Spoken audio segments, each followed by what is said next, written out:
ആയുസില്ലധികം. ആണ്ടിലൊരു നാൾ കടലു കടന്നാൽ ആരിലാണു സുഖം? ഗൾഫുകാരന്റെ ഷാടനക്കിളി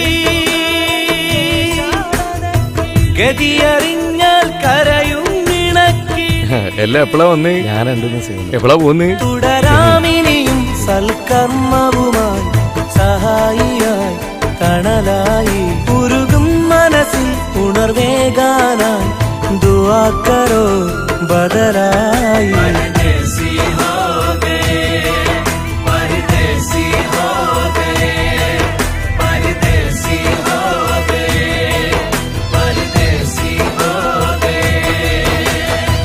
നാട് വിട്ട് മറുനാട്ടിൽ ഞാനും ഇന്നൊരു പ്രവാസി. കൂടൊഴിഞ്ഞു മണൽക്കാട്ടിൽ നീറിടുന്നൊരു വിദേശി.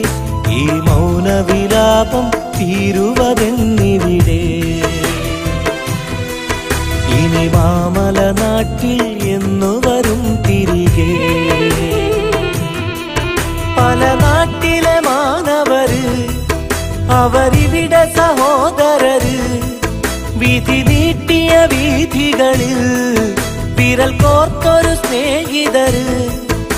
സങ്കടപ്പെടണ്ട. അടുത്ത വരവിനെങ്കിലും അവിടെ എല്ലാം അവസാനിപ്പിച്ചു വരണമെന്ന് ആഗ്രഹം. ഇതാണ് ഓരോ പ്രവാസിയുടെയും ആഗ്രഹം. എന്നിട്ടും ഗൾഫുകാരൻ്റെ പ്രവാസം അവസാനിക്കുന്നതേയില്ല.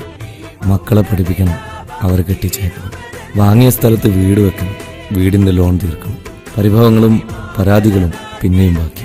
എല്ലാം കഴിയുമ്പോഴേക്കും ജീവിതയാത്രയിൽ തിരശ്ശീല വീണിരിക്കും.